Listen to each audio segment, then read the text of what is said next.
Ritika from 7th standard. I'm Ashmi from 9th standard.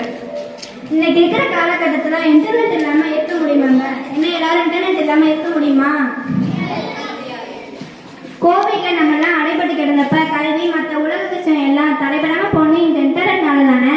ஆமா ஆமா, நல்லா போச்சு போங்க.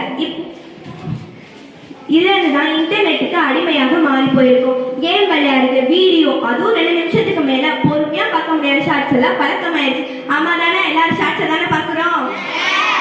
இன்டர்நெட்டுக்கு அடிக்ட் ஆகவே மாறி போயிருக்கும். என்னக்கா இப்படி சொல்றீங்க? ஆன்லைன் ஷாப்பிங்க மறந்துட்டீங்க? ஏன்னா எல்லாரும் ஆர்டர்லாம் பண்றீங்க தானே? நினைச்ச உடனே இருந்த இடத்துல இருந்து தேவையானது ஆர்டர் பண்றோம். ஒரு செகண்ட்ல எங்க வேணாலும் பணம் அனுப்பிடலாம். மண்டமேல கொண்டே வந்துட்டீங்கன்னா இதுலதான் அதிகமா சிக்கிக்கிறோம். சீப்பா கிடைக்குதுன்னு ஏதாச்சும் இங்க போய் பணத்தை இழக்கிறது இங்க இருந்துதான் ஸ்டார்ட் ஆகுது. ஹேக்கர், டேட்டா டெப்ட்னு சைபர் கிரைம்ல அதிகமா சிக்கிக்கிறோம்.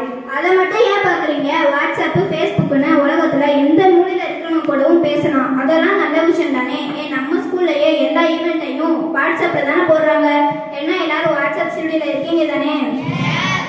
நல்ல விஷயம் தான். ஆனா பக்கத்து வீட்டுல இருக்க சொந்தக்காரங்களை நலம் விசாரிக்க கூட என்ன பண்றோம்? மொபைல தானே தூக்குறோம். உறவுகளை பேரவப்படுத்துறதெல்லாம் வீட்டுக்குள்ளேயே முடிஞ்சிருது. விஷயத்தை எல்லாத்தையும் வீடியோ காலே முடிச்சிடுறோம். நடமாட்டம் குறைய இனி வரும் மறு ஜெனரேஷனுக்கு எல்லாம் உடல் பருமன் அதிக அளவுல பயன்படுத்துது.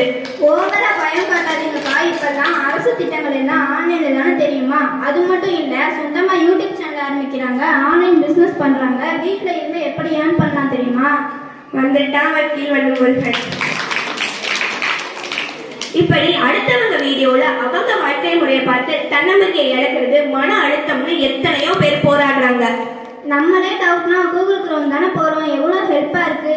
யார் இல்லைன்னு சொன்னா? இதனாலதான் சொந்தமா யோசிக்கிறது, புத்தகம் வாசிக்கிறது எல்லாம் இந்த ஜெனரேஷன்ல காணாமையே போச்சு. நீங்க ஆர்கியூ பண்றதுக்கு எதுவும் இல்ல.